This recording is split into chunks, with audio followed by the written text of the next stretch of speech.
Shalom, nous allons étudier le Daf Koufbet dans Masechet Baba Metzia et nous reprenons à la première ligne du Daf. Donc, Tanora Bana Nouvelle Braïta, Maskir Bait Chavero, celui qui loue sa maison à quelqu'un, à la Sochel, à Sotlo Mezouza, c'est au locataire de mettre la Mezouza, ou Kshayotse, lorsque le locataire sort, Lo Itelena Beyado Veyotse, il n'a pas le droit d'enlever la Mezouza et de partir avec. Ou Minochri, si par contre il loue à un propriétaire non juif, Notla Beyado Veyotse, il la prend et il part. Alors, selon les commentaires, c'est non seulement une permission qu'il a, mais même une obligation pour ne pas laisser le parchemin dans les mains de quelqu'un qui pourrait ne pas y accorder tout le respect nécessaire. Et on raconte l'histoire de quelqu'un qui a pris le parchemin avec lui, Veyatsa avec Avarishto Shnebanav, et qui est parti et qui du coup a eu le malheur, le pauvre, d'enterrer sa femme et ses enfants qui sont morts. Alors, la Gemara s'étonne parce que puisque l'histoire a là d'exclusive à la halakha qui autorise, voire même qui oblige à prendre le parchemin du propriétaire non juif, la Gemara dit, c'est l'histoire, comment peux-tu me rapporter après une histoire qui a l'air de contredire puisque la personne qui l'a fait a l'air d'avoir connu des malheurs? La Gemara dit non, l'histoire vient illustrer la première halakha, celle qui interdit au locataire de reprendre la mezouza lorsque le propriétaire est juif. Amar Rav Shechet, Rav Shechet nous répond à Recha que l'histoire finalement vient illustrer la première halakha, le début, non pas la fin. Maintenant, la Mishnah avait dit que à Zevel, chez la Balabait, que le Zevel, les déchets, donc tous les excréments des animaux qui sont dans la cour, appartiennent au propriétaire. Donc les excréments des animaux en général étaient utilisés comme engrais, donc ça avait une certaine valeur. Et donc le Zevel, Shel Balabait, Ve'en la Socher, et là Yotse Minatano Minakiarim Bilvad, et n'appartiennent au locataire que les cendres et les choses qui proviennent du four qu'il y a dans cette cour, ça appartient au locataire. La Gemara se pose la question, de quel cas parle-t-on? À qui appartient la cour? Est-ce que la cour a été louée ou pas? À qui appartiennent les animaux? Et en fonction de cela, on va essayer de comprendre justement la Mishnah. De quel cas parle-t-on? Si on parle d'un cas où la cour a été louée, donc elle est dans le domaine du locataire, Vetore des socher, ou dans un cas où les animaux appartiennent au socher, au locataire. Alors, à Maïchel Balabait, comment peut-on dire que les excréments, donc ces engrais, appartiennent au propriétaire? Et la Bechatzia de l'Agira les socher, Vetore des maskir. Alors, si tu dis que c'est un autre cas, c'est un cas où la cour n'a pas été louée et les animaux appartiennent au propriétaire. Donc, la cour continue d'être dans la propriété du propriétaire et les animaux également. À ce moment-là, pshita, c'est évident, est-ce qu'on a besoin d'une Mishnah pour nous dire qu'un endroit qui n'est pas loué par le propriétaire, donc un endroit qui lui appartient encore, avec ses propres animaux, ce que les animaux évacuent, ça lui appartient, c'est évident. L'otsricha, bechatsa des maskir, et t'aurais d'atoumé alma kamuba. Non. Ici, c'est un cas où le khatser, justement, la cour n'a pas été louée et les animaux viennent de l'extérieur. C'est pas les siens. Donc, il a loué la maison, il n'a pas loué la cour qui est attenante, et des animaux qui appartiennent ni au propriétaire ni au locataire sont venus et ont déposé, justement, évacué ces déchets. Et la question ici, encore une fois, c'est là où on se pose la question à qui justement ça appartient. La Mishnah vient de dire que ça appartient au propriétaire.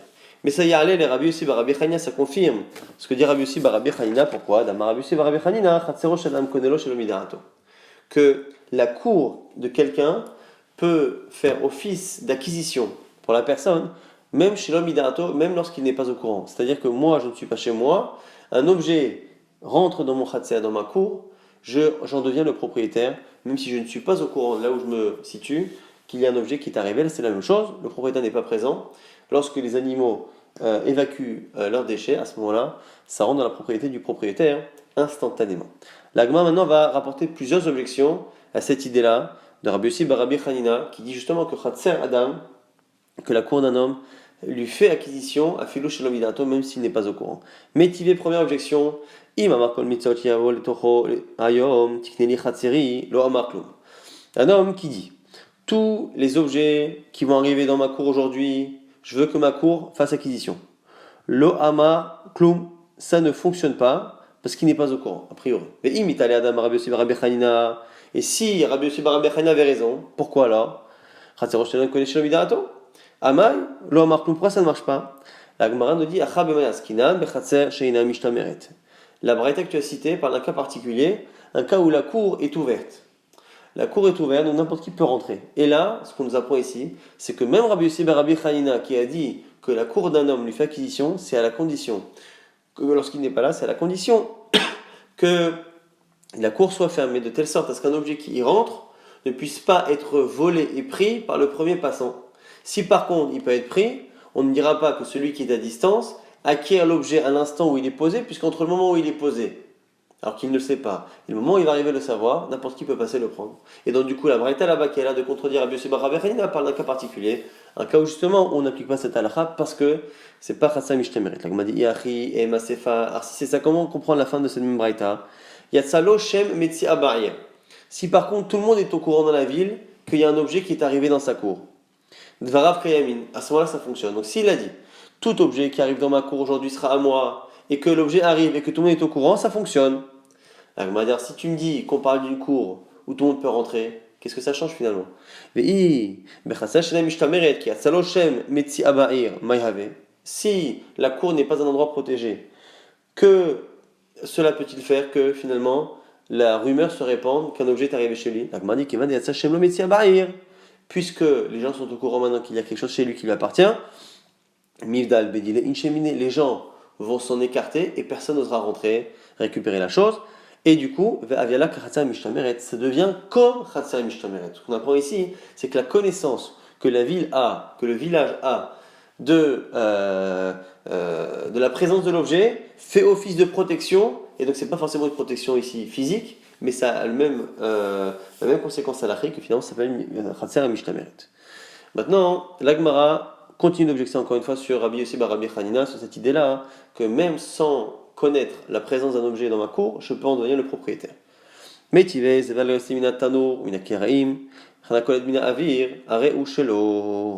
On dit justement que dans une braïta, justement qui nous parle des différences qu'il y a entre ce qui appartient au propriétaire, ce qui appartient justement au socher, donc au locataire, on nous dit que tout ce qui sort du four, Kiraim, c'est une sorte encore de four différent. Donc Tano et Kiraim, c'est des deux types de fours qu'il y avait à l'époque.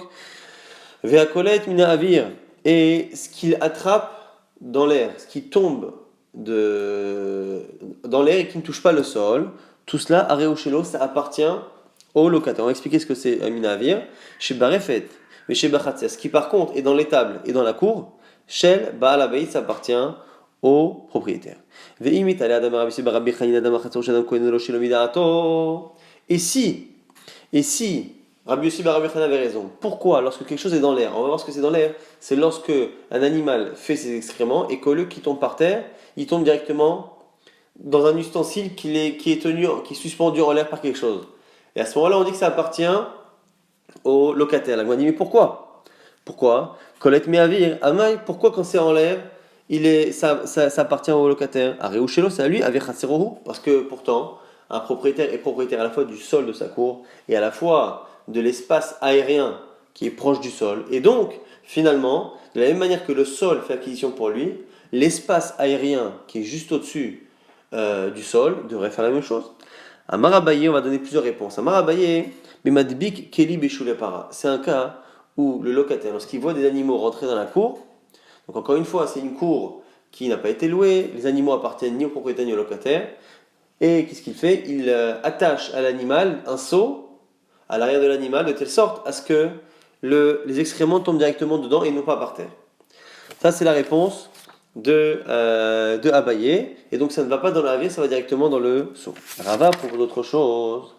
Avir, chez En Sofo, la noire, lave que monardame. Lui dit même si on ne colle pas le seau directement au corps de l'animal, même si ça passe par l'air, mais que ça ne tombe pas par terre, on ne dit pas que l'air fait acquisition pour le propriétaire lorsque l'objet ne finit pas par y tomber. C'est-à-dire, on est en train de dire ici, selon Rava, que autant lorsqu'un objet tombe par terre, une fois qu'il est tombé par terre, on va estimer rétroactivement qu'il a été acquis par le propriétaire depuis qu'il est en l'air. Nafkamina, si entre-temps il y a eu quelque chose qui s'est passé.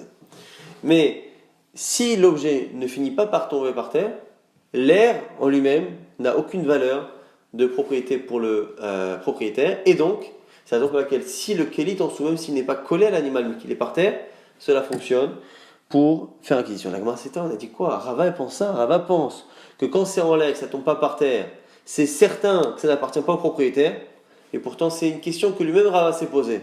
Et donc il n'en est pas certain, comment peux-tu dire ça? Au mieux, les Rava, est-ce que c'est évident pour Rava? Et pourtant il s'est posé la question, des Baï Rava, car Rava a posé la question. Zarak, Arneki, Befetarze, Veyatsta, Befetarze, Mahu. Il y a ici un porte-monnaie qui est FK, quelqu'un qui est mafkir son porte-monnaie, il n'en veut plus, il dit voilà, je le laisse FK, n'importe qui peut appartenir. Et il le lance, et lorsqu'il le lance, il passe dans le domaine de quelqu'un.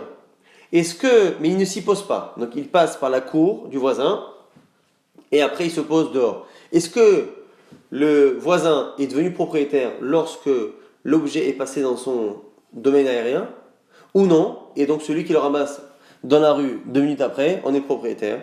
Alors justement, Rava pose la question, il ne sait pas.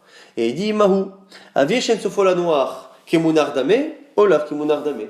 Est-ce que justement, lorsque on passe dans l'espace aérien, mais sans s'y poser, est-ce que l'espace aérien est considéré comme étant le sol, et donc c'est comme si c'était posé ou pas? Donc on voit que Rava s'est posé la question. Comment peut-il dire chez nous que c'est évident que ça ne l'est pas? La Gemara donne une distinction. Atam, lo mifseke, le vélo midé là-bas, il n'y a pas d'interruption entre le sol et l'air. Acha, mifsa, keli. Ici il y a un keli. Donc ce qu'on apprend ici, c'est que autant pour Rava c'est évident que si l'objet ne tombe pas par terre et qu'il est dans l'air, et qu'en plus entre l'air et le sol il y a un objet, là c'est sûr que l'air ne fait pas acquisition. La question qui est posée par Rava et qui n'est pas répondue, c'est lorsque l'objet est suspendu en l'air, sans qu'il y ait un autre ustensile qui fasse écran entre lui et le sol.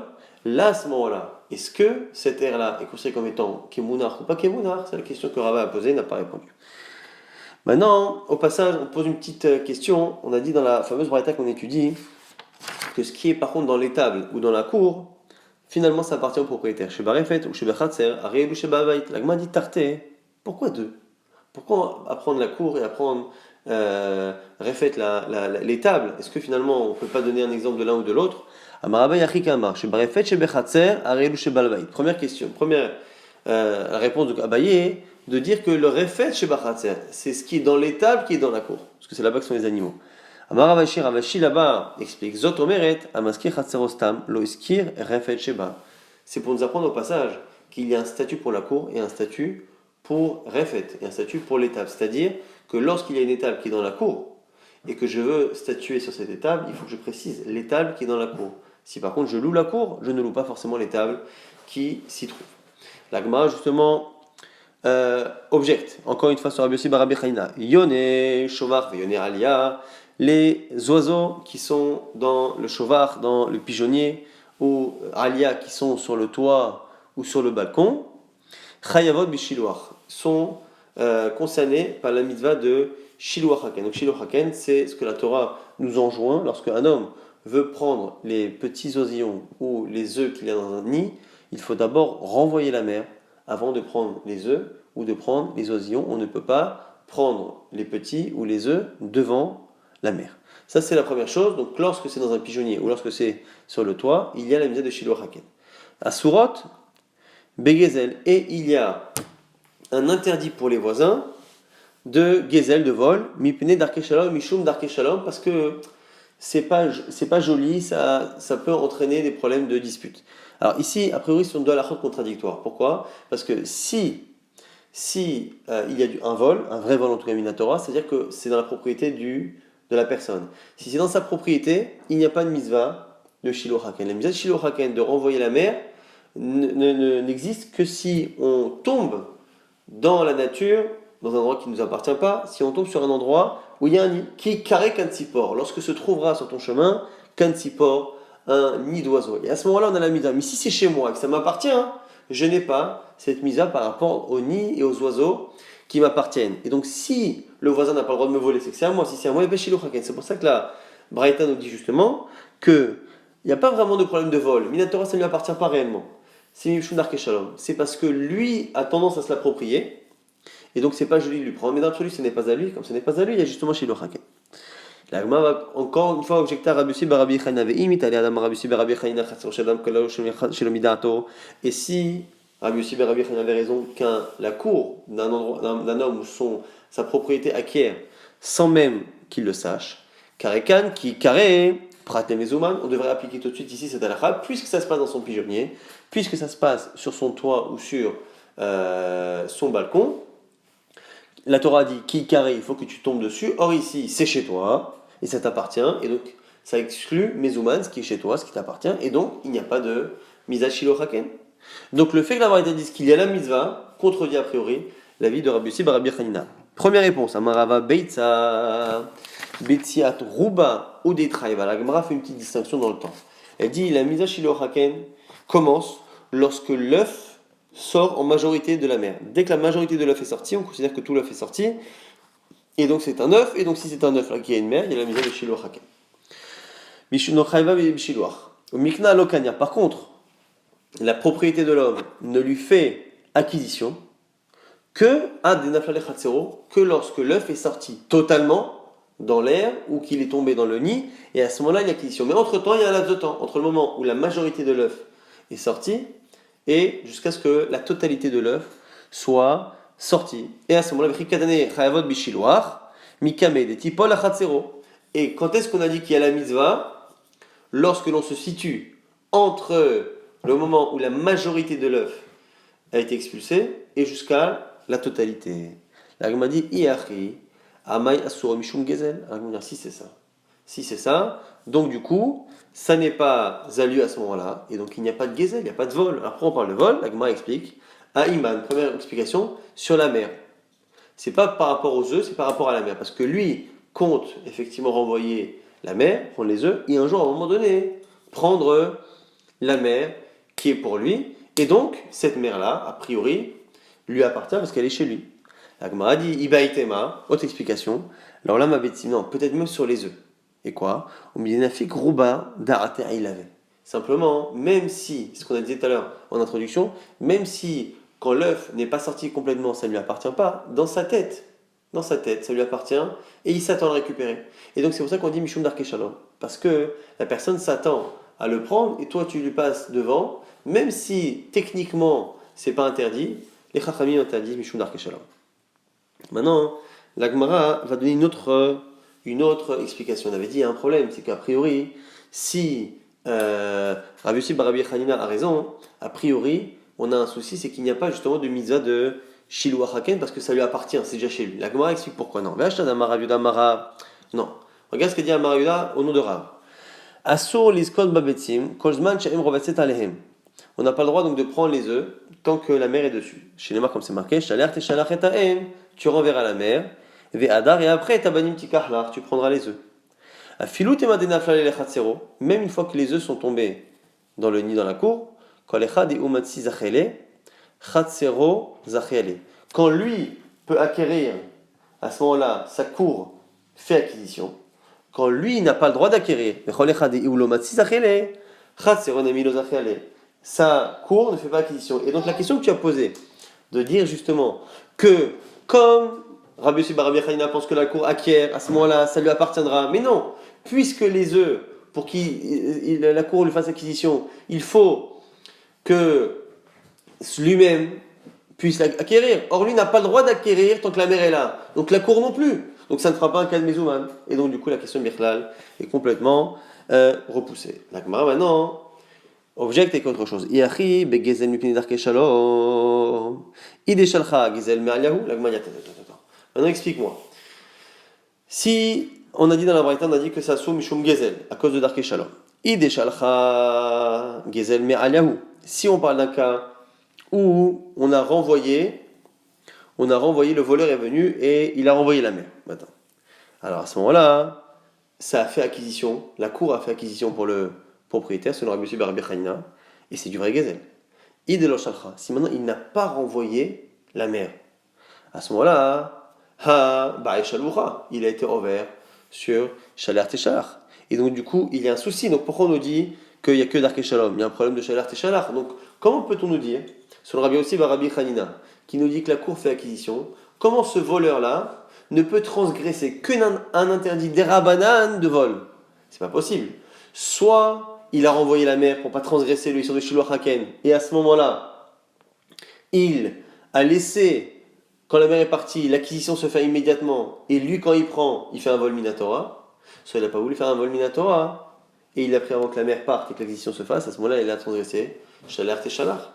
Donc la Gemara nous explique qu'on parle ici Bekatan, Delav Bar Shilwahu, c'est un cas justement où il est Katan, et donc il n'a pas de Issur Torah, de Shalach et Shalach et Taïd.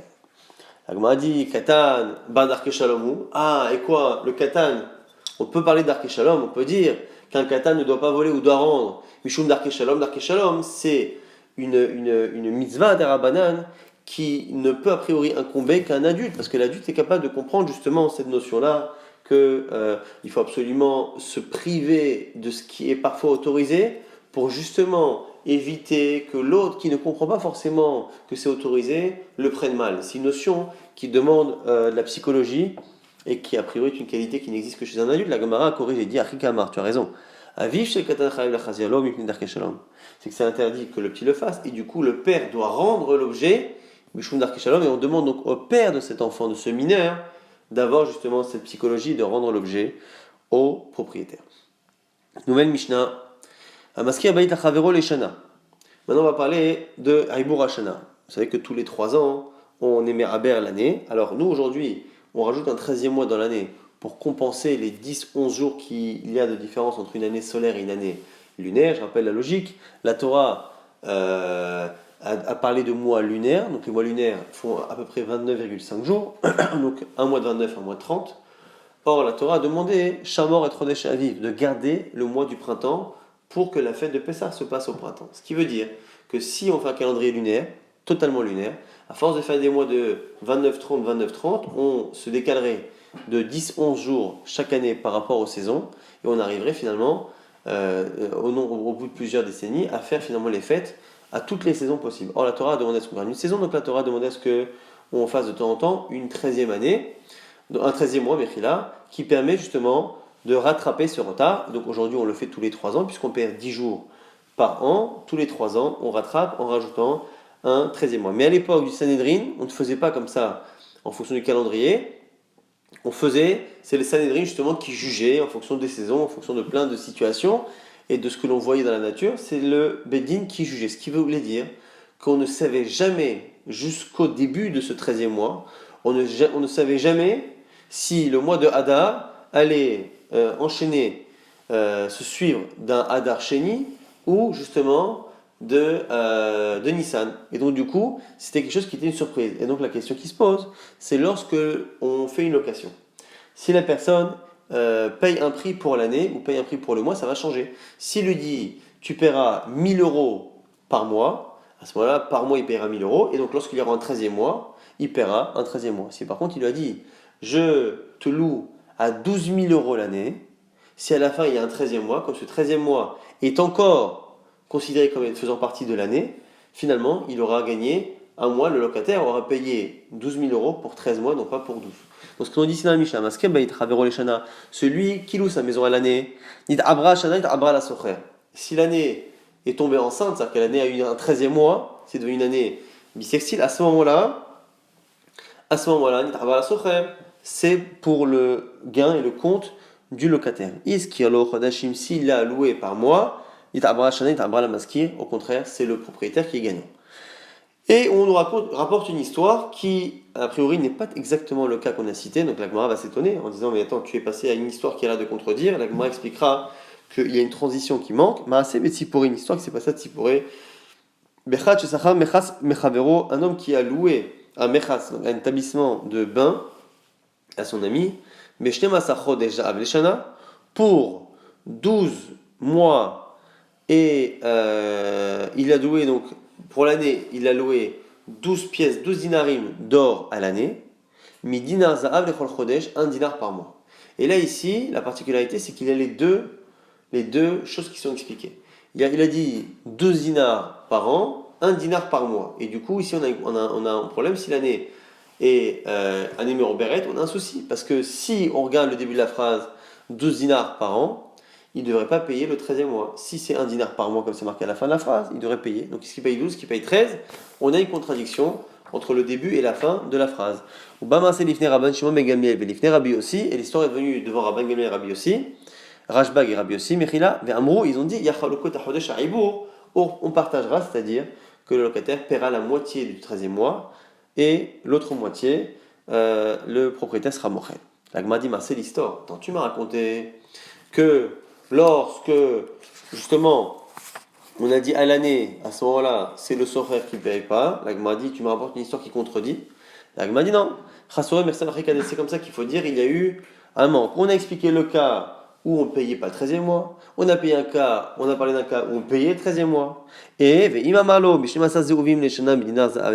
qu'on a oublié de dire dans la Mishnah avant de raconter l'histoire, c'est que lorsque par contre, on a précisé des conditions qui s'avèrent être contradictoires lorsque l'année est Méroberet, à ce moment-là, on partage, et c'est là-dessus qu'il faut enchaîner sur l'histoire. Maaseh nami, ve'tzipore, bechad, shnacha, mechas, mechadero, shem sa'zeuvim, leshna v'dinar zahav, l'chodesh, uba, maaseh livnei Rabbi Shimon Gamliel, livnei Rabbi Yossi, et amo yachaloko et chodesh ha'ibor, c'est la fameuse histoire qui est citée dans la Mishnah, donc on n'a pas besoin forcément de la retraduire. La Gemara maintenant va rapporter des avis par rapport justement à cette idée-là, de dire que lorsque le début de la phrase veut dire quelque chose, et que la fin de la phrase veut dire autre chose, est-ce qu'on accorde plus d'importance au début ou à la fin de la phrase? On va avoir ici trois avis. Rav, Shmuel, Rav Nachman. Rav et Shmuel vont discuter sur est-ce qu'on accorde plus d'importance à la fin d'une phrase qu'au début. Est-ce que c'est la fin qui détermine ou est-ce que finalement pas plus que la fin que le début? Et après l'avis de Rav Nachman. Amar Rav nous dit, Iyavatam, si j'avais été là-bas, Navayahim n'allait couler les maskir. Moi j'aurais tout donné au propriétaire, donc à celui qui est le loueur. Pourquoi?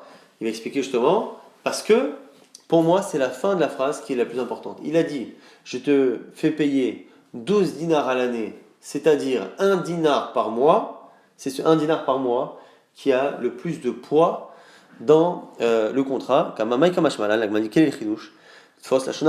C'est qu'on tient compte de la fin de la phrase.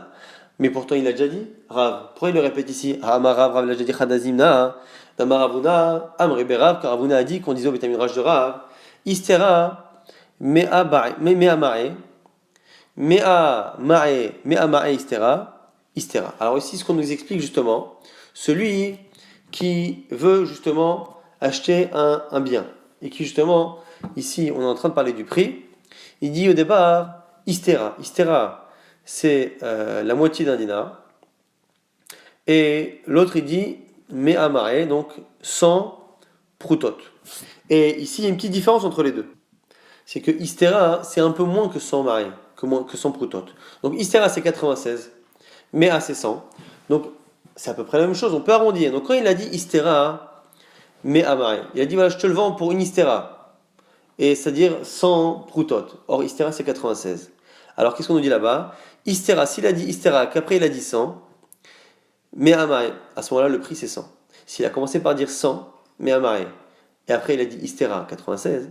C'est Istera 96 qui est déterminant. On a déjà l'impression de cette halakha-là, que Rav tient compte de Tfos, la Shon Acharon, du dernier Lachon. Il m'a dit, non, là-bas, c'est pas une preuve. Pourquoi? Là-bas, Mina Pirouché comme Faresh. Là-bas, tu aurais pu penser que c'est pas que lorsqu'on a une contradiction entre le début et la fin, on tient compte de la fin. C'est peut-être que là-bas, comme souvent on emploie un mot pour un autre, peut-être que justement, là-bas, il a tenu compte de la fin parce qu'il a estimé que la fin était une explication.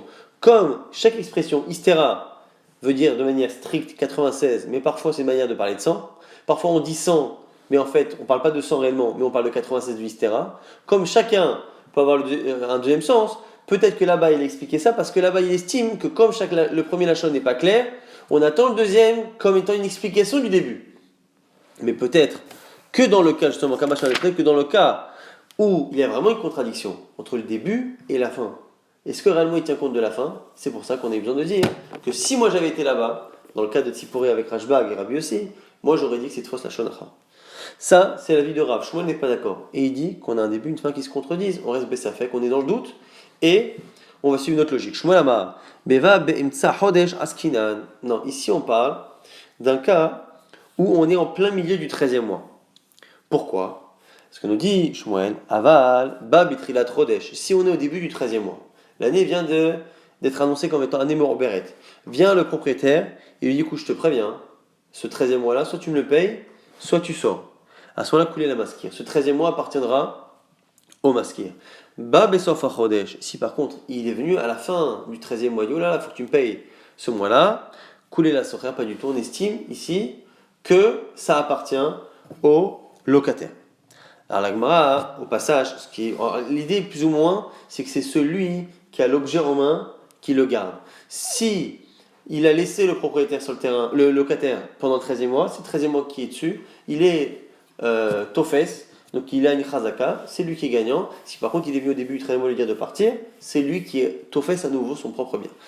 Au passage, on voit que Shmuel n'a pas l'air de tenir compte de la dernière phrase. La Gemara dit, ou bien Shmuel, est-ce que possible que Shmuel ne soit pas d'accord? Pourtant, Veha, Rav ou Shmuel, pourtant, une fois il a dit, en binôme avec Rav justement, ils ont dit tous les deux, Kor bishloshim animocherlach, celui qui dit, je te vends 30 CA, donc un corps c'est 30 CA, c'est 30 mesures de CA, bishloshim pour 30 slaim, animocherlach.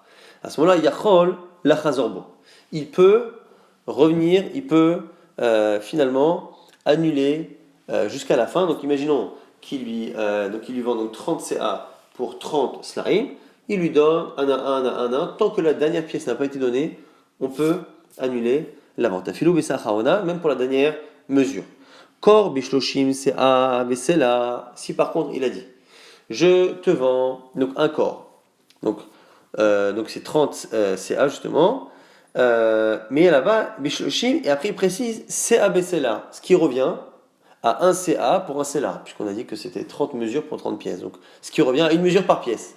Et là, il dit Animochalach, Rishon Kana, à chaque fois qu'on a donné une pièce et qu'il a pris, à ce moment-là, à chaque fois, il est connaît, et donc on ne peut pas revenir dessus. Et donc si on arrête en plein milieu, en fonction du nombre de pièces qui ont été données, l'acquisition est faite. La Gemara dit Atam ta'amamai mishum ta fils, achanami ka ta fils. La Gemara dit non, là-bas c'est pour une autre raison.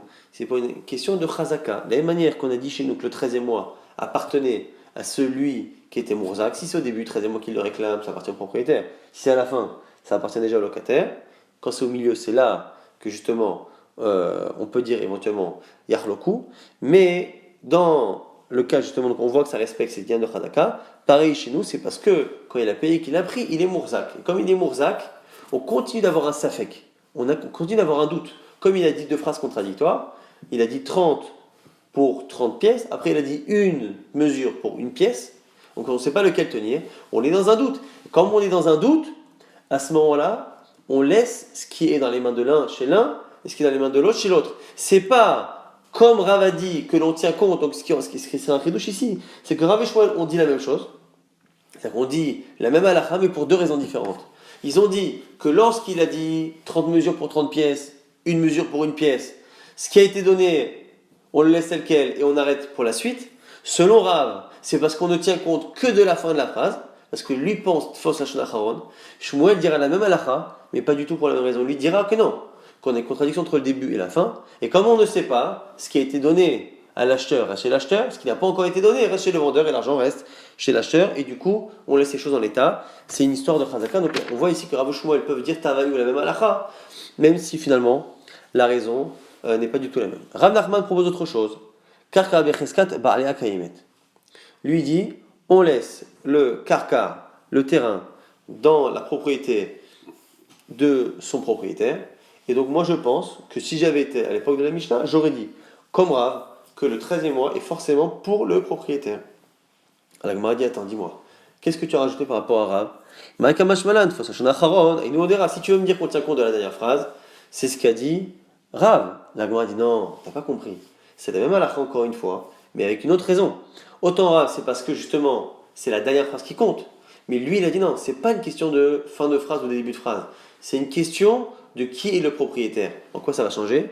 Afagav de apir mepar. Même si au contraire, si la phrase a été inversée, c'est-à-dire que la phrase qui avantage le propriétaire a été dite au début, et c'est à la fin qu'on a dit une phrase qui avantage le locataire. Si la phrase de la fin avantage le locataire, cette fois-là, Rav aurait donné raison au locataire, mais moi, Rav Nachman, je continuerai toujours de dire que c'est le propriétaire qui est Mourzak et qui est considéré comme étant le gagnant. Donc c'est ça une grande afkamina entre Rav Nachman et Rav.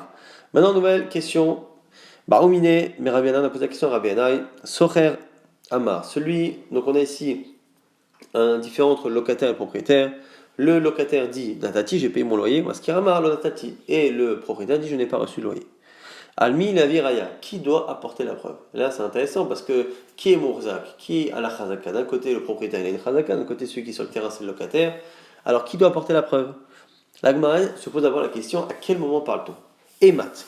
I betorzmano tanina. I lachazmano tanina. Si c'est avant l'échéance, il y a une Mishnah qui répond. Si c'est après l'échéance, il y a une Mishnah.